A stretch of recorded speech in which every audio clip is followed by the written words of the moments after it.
When people go missing without a trace, the result is an endless nightmare endured by their loved ones. Their children, siblings, parents, and colleagues battle the unknown, tormented and longing for closure. Our show is here to help these families tell their stories, in the hope that it can help them find closure. I am retired Lieutenant Colonel George Lovell, and this is Missing.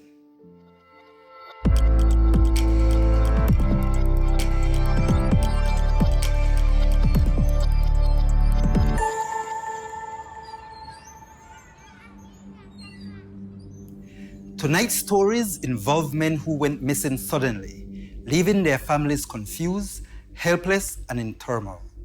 We begin by unearthing the missing case of the Grabatz brothers who vanished at sea almost 11 years ago. Their families sat down with us to share their story, and this is what we learned.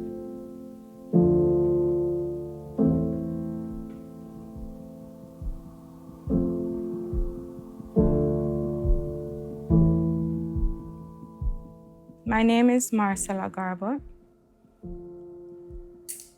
My mom have 9 kids, 6 boys, 3 girls. My dad just turned 94. He's still alive.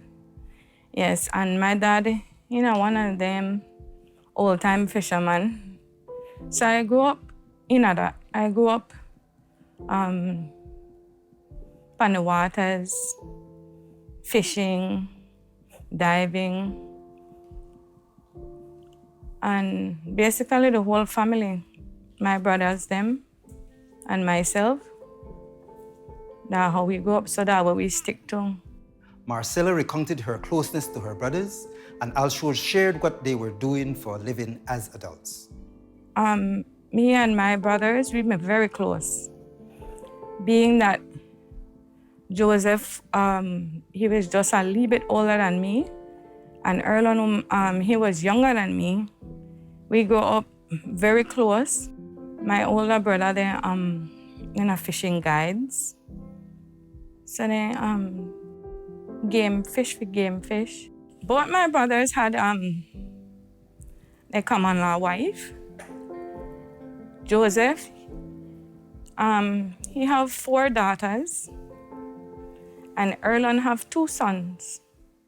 The 2 close brothers went on a trip to Roatan, Honduras in May 2010 to transport a vessel back to Belize.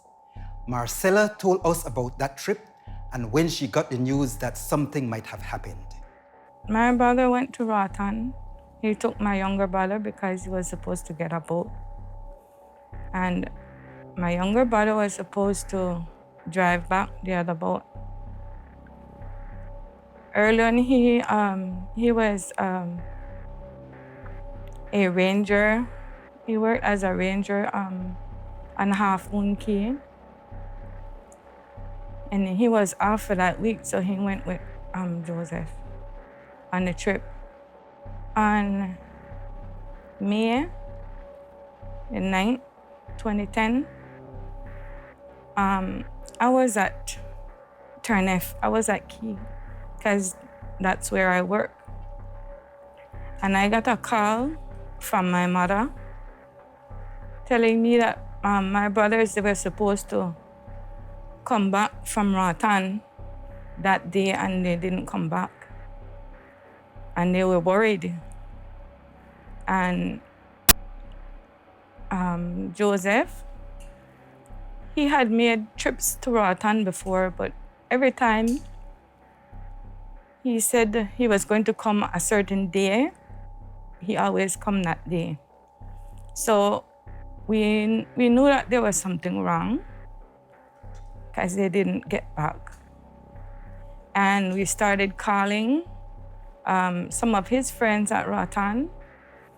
And I left my work spot the next morning on the boat, and I went into the city. The brothers were loved by their family and friends, and soon after they went missing, a large search party was formed spanning 2 borders. We started doing our own investigation, and we went to the police station and we made a report.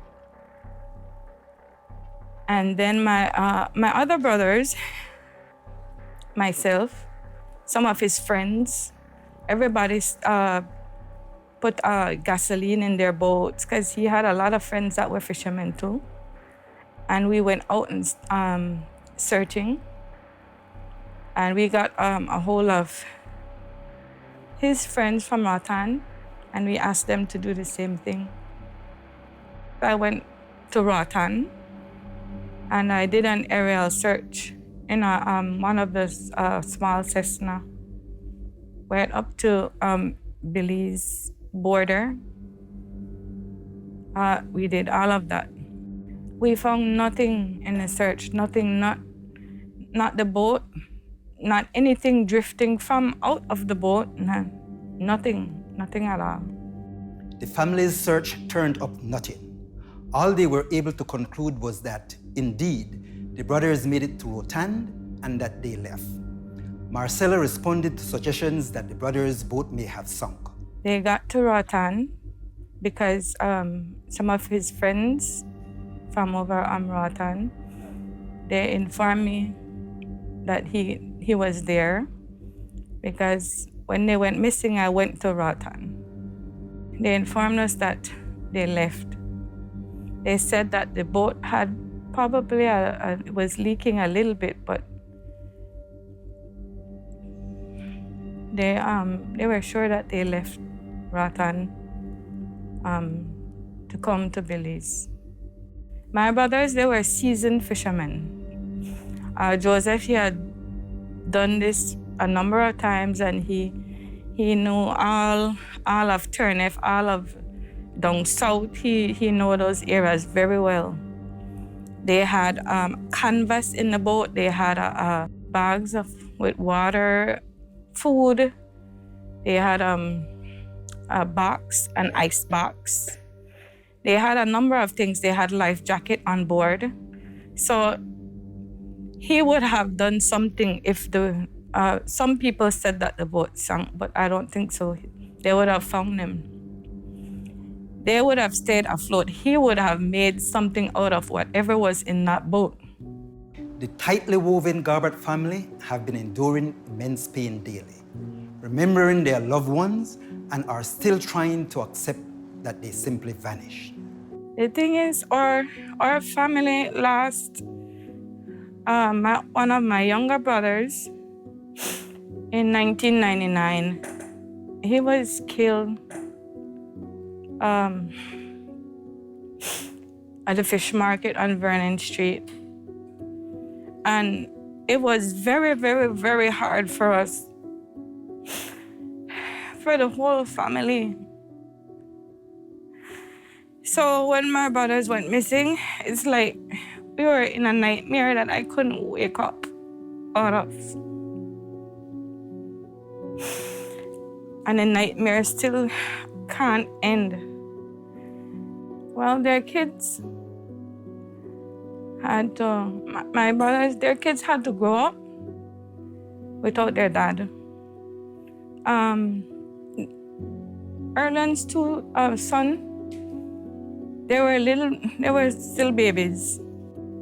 Joseph, his daughters, they went to high school and they were young kids too, so my brothers missing, my dad and my mom. From that day on, they started just going downhill. Their health. My youngest son, he kind of looks a lot like my younger brother. So my mom, she's always calling him by my brother's name. And then she'd go, then she would call him by his name, his real name. But she would always call him by Erlen's name first, because he's still always on her mind, every day. Marcella ended our interview by sharing how she has been personally affected by the tragedy and left a message for anyone who might have had something to do with her brother's disappearance. It's almost 11 years, but it still feels like yesterday.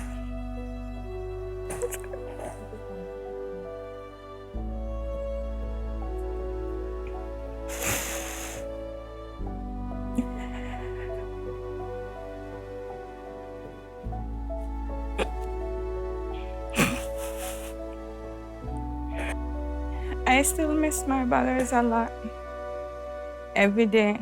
We used to fight, but they used to be my best friend. We used to always there for each other. And I know if it was me, they would never give up.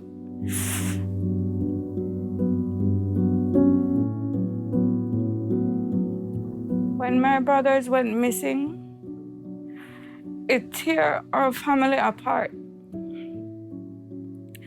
We miss them. We just want to know what happened to them. We just want closure. Anybody know anything? Please call. Please say something. We just want to find our brothers and have closure. My mom and my dad, they don't have age right now. I don't know how long I will have my mom and my dad. And this is the only thing they ever want before they leave this earth. They want closure. They want to know what happened to their sons. So if you have any heart and you would know anything, anybody, say something. It's never too late. We have been covering these missing cases for well over a month now, and it still doesn't get easier for any of us. So we can only imagine the actual suffering that these families endure. We implore you to speak up if you know or have heard anything. Closure is all these families are seeking, and it's certainly what they deserve. Missing will take our first commercial break, and we will be right back.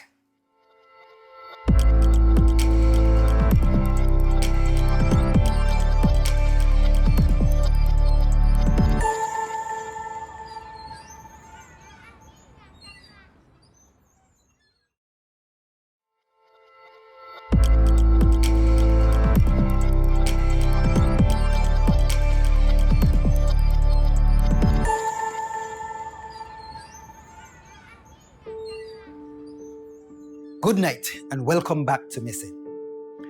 Tonight's second missing story features an elderly man who went missing in truly unfortunate circumstances. 83-year-old Hubert Richards was on his way home to Sand Hill on a bus when he became confused, possibly, and what followed after still haunts the family today. They spoke to us about it.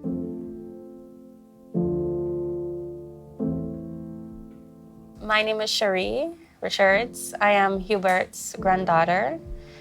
I am his first daughter's child, Anna Richards. And my name is Kenisha Richards. Mr. Hubert is also my grandfather through my father. For myself, since we live in different locations, seeing my grandfather would have been next door to where I live, where he lived with his nephew. He first lived with his nephew, in Belize City. And I will always remember hauling for him over the fence. Grandpa, can you come buy me panades? Or can you come buy me salbutes from a shop that he knows the owners, and he would come diligently. Or I remember maybe cooking while I was on vacation at home and saying, Grandpa, could you come for some food? And he would always be there cracking some jokes. Don't call me Grandpa. I am Hubert. And that was, how we knew him.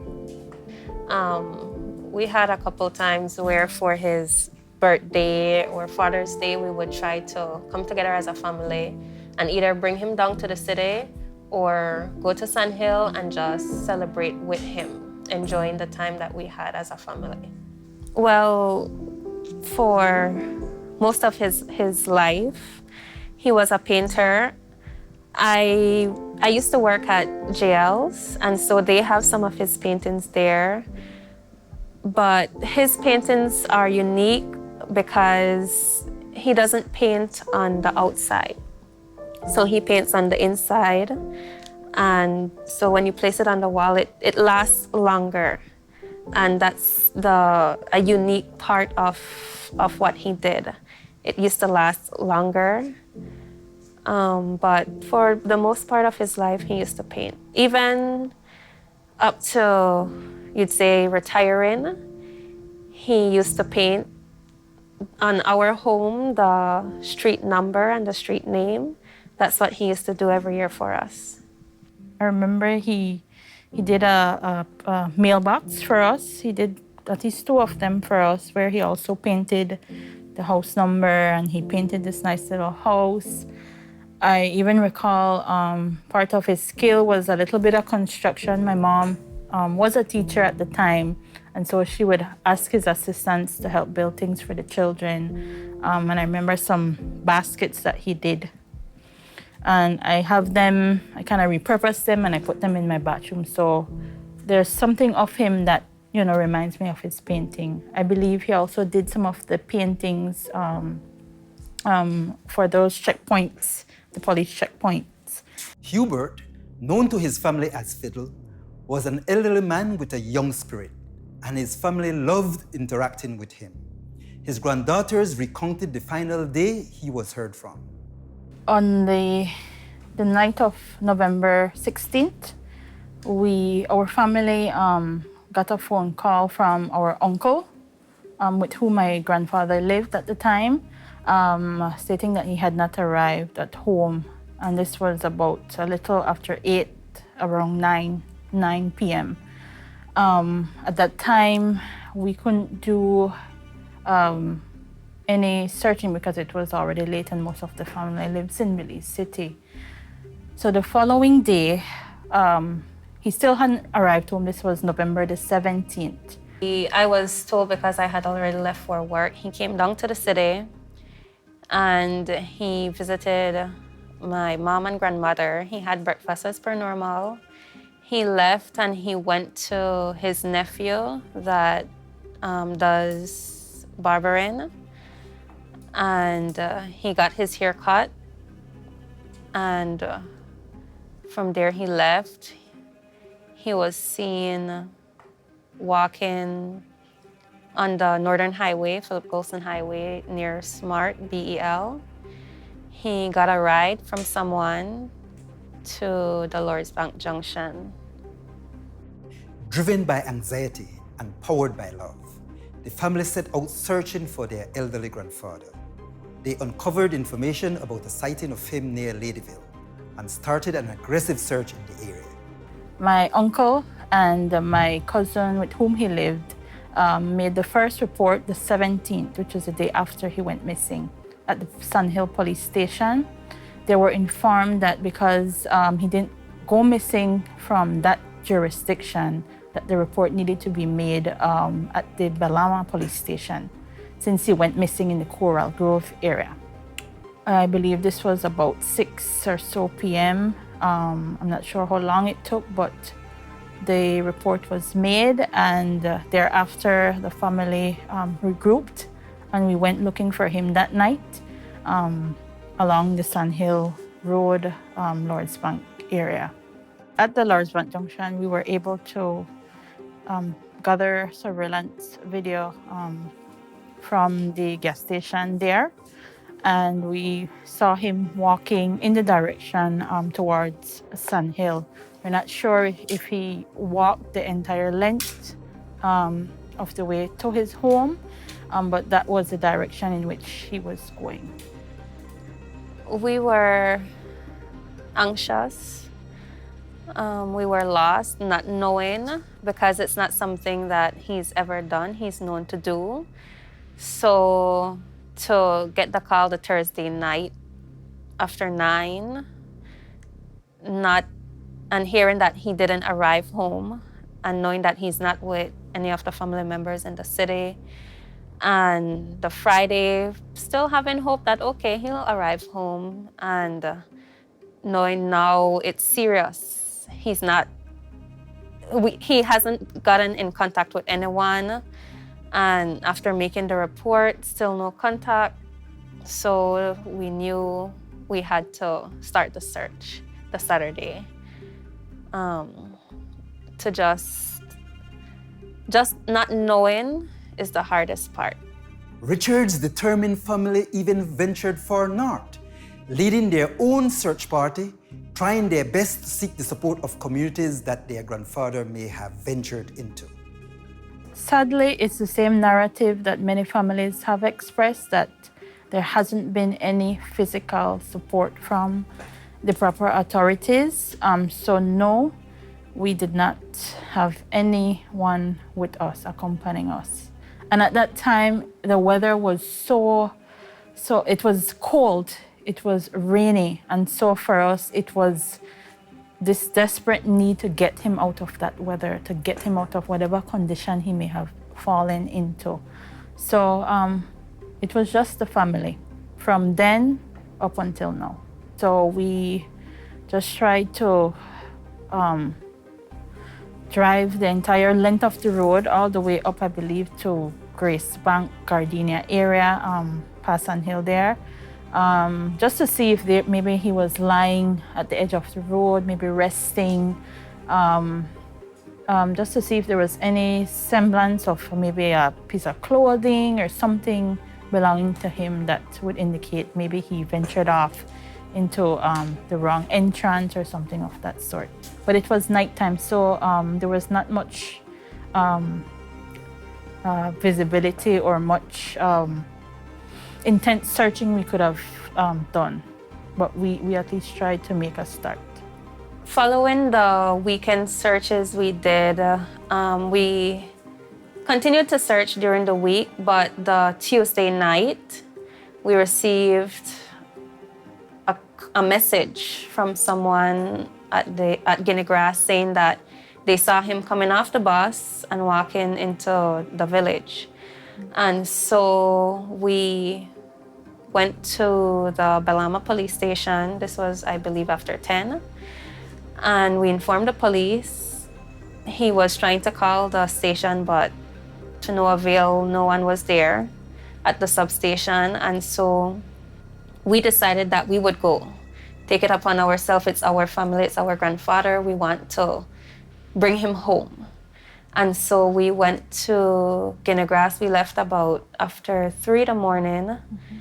And we drove there. We remained at the entrance trying to catch the buses to see if we would see him in any of the buses. But because of the crowd in the bus and everyone trying to get to work and not having any authority there to say, okay, well, we need to search the bus, we just tried to look outside.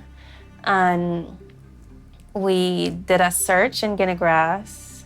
I can recall while in Guinea Grass, there was a tacos vendor at the entrance.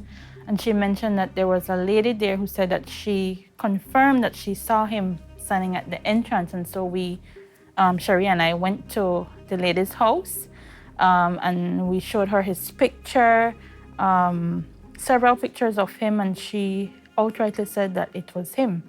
And I believe she mentioned that they saw him after standing at the junction, getting into the back of a pickup, heading into the village. Granted, we didn't take any lead or any suggestion or any sighting of him for granted. We just went.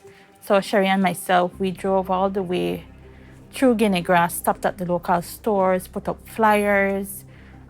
We decided to venture further in all the way to Shipyard. We put up flyers at their center there where the community leaders would meet and where the population would meet now. Thereafter, we continued coming out. We even looked through Picados and so forth.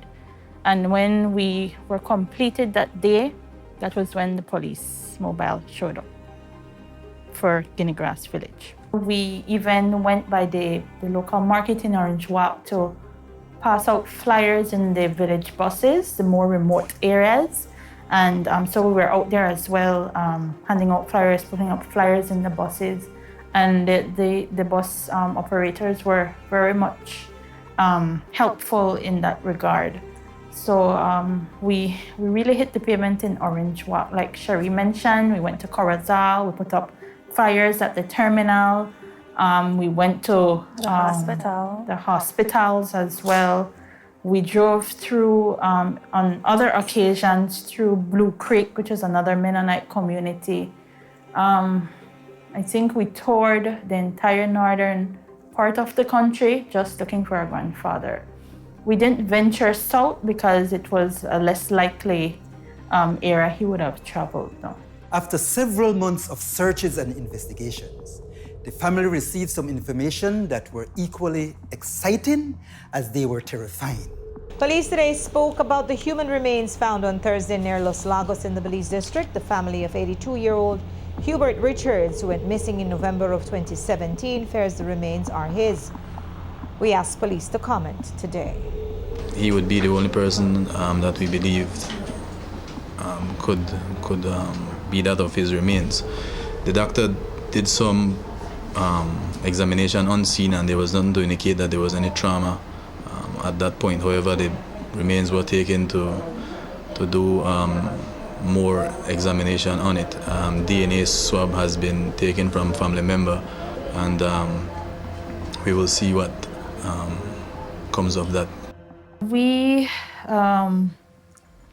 got information that our grandfather may have been seen walking into Los Lagos. And he may have been seen in the I'm not sure the area that you call it, but in the outer areas of the community. And so we decided to venture there. But initially my uncle and my cousins, I believe, had already done a prior search in that area. But when we got this additional information, we were able to venture into the specific area where they say they saw the remains. And my cousins, along with my brother, I believe they found what looked like bone particles, a t-shirt of his that they confirmed may have been his, and his, I believe it was his bottom dentures. Yeah. So while there weren't any additional bones or even a skull or anything else found, the dentures was what kind of prompted the family to believe that, well, this could be him. This is him. My aunt and Cherie's mom did mention that there were certain characteristics of the dentures that seemingly were his. My cousin confirmed that the shirt was his as well. So while there wasn't definitive proof, there was the high possibility that it belonged to him. And also in reference to the dentures, he only used the bottom dentures, so the top was left at home. And so they took the top. My brother took it and gave it to the police, and they were gonna check to see if it was a match. But we were never given any update if it was or was not. I believe the term that was used was that the tests were inconclusive, and they would have done additional tests on the bone fragments that were found and so forth. So my dad and my uncle went to the station, the Ladyville police station, I believe, to do swabs to match whatever items they may have found. Everything came back. The one and only result that we got was that the results were inconclusive, but we didn't see anything physical to state that. They had mentioned to us that they would resend some additional things that they found, bone fragments, but up until today, we have not gotten any results. I believe the items haven't even been sent out. Authorities were never able to give the family any definitive conclusion on the discovery of the remains, which the family continues to believe was their grandfather. We asked them if they have any idea about how he went missing in the first place, and if Alzheimer's might have had anything to do with it. I know with any elderly person, family will be worried that maybe they're getting forgetful or something of that sort. Maybe there were underlying indications that he may have started to become forgetful, but there was no concrete evidence that he was diagnosed with Alzheimer's or anything of that sort. But like I said, with any older person, there will be moments where you think, okay, maybe he lost, maybe he got delirious in seeing maybe a road and thought, okay, this is my entrance, this is where I'm supposed to stop, this is where I'm supposed to enter. So while there's no concrete proof that we know for sure that he had Alzheimer's or dementia or anything of that sort, there was the fear that because of his age, the moments of forgetfulness may have played a role in his disappearance. With all the unknowns that remain, the family has embraced a few positive that came out of their grandfather's disappearance and left us with a message for anyone that might have been involved. One positive thing that came out of my grandfather going missing is that it brought the family closer together. I won't say we weren't close, but we weren't this close.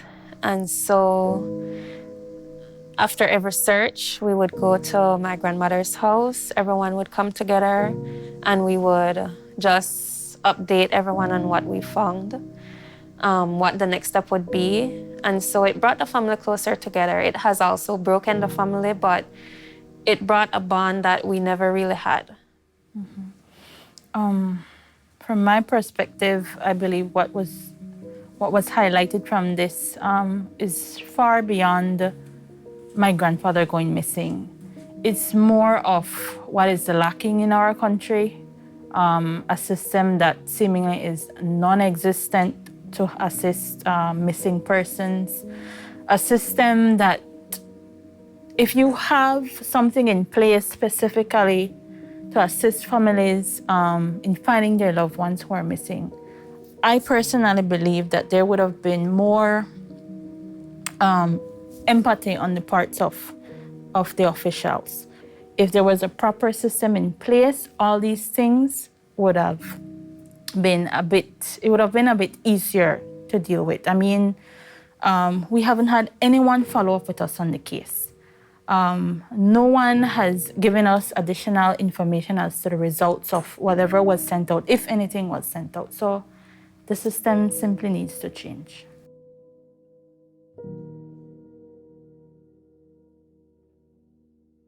Sadly, it would be a shame for anyone to take advantage of an elderly person, especially a person who, has a family, someone who has been hardworking all their life, a contributor to the community, to the country. I mean, I would hope, and I think this is wishful thinking, to be honest, that if persons were involved, they would have said something by now. I mean, why draw it out? Why torture families in thinking that, okay, you're going to get some information sometime from me or whoever may have been involved. I just, it's best to just leave them to God. I honestly I wouldn't, myself, being the person that I am, I wouldn't understand why someone would want to hurt an elderly person. So I honestly wouldn't have anything to say to them. If there's anyone out there that knows anything that was involved with my grandfather's disappearance, I just ask them to give us the closure. Call the 922 TIPS line and just tell us where he is. We don't even want to know what you did, why you did it. Just give us the closure of leading us to his remains.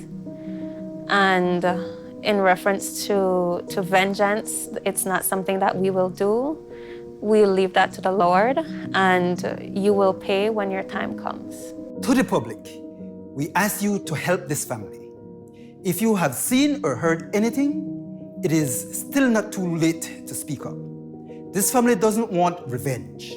They don't want someone to blame. They simply want closure. With that, we will take our final commercial break now. Stay tuned.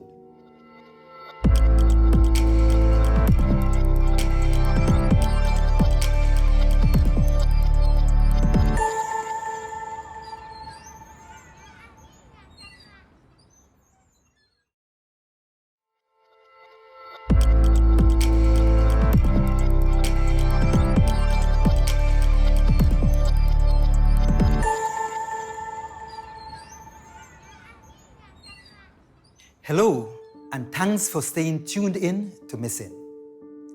Just like all the missing cases we have covered to date, these families need your help.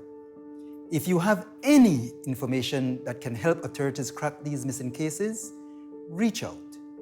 You are encouraged to contact 822-TIPS, where you can anonymously share with the police whatever it is you know. If you have missing loved ones and would like to appear in this show, we would be happy to have you. You can send us an email at info@colorblind.bz or send us a message on Facebook. We are here to help however we can. Thank you for tuning in tonight, and we hope to have you back next week again. Missing airs at 7:30 p.m. on Mondays, live on CBTV. Until we see you again, please remember, see something, say something. Enjoy the rest of the evening. Good night.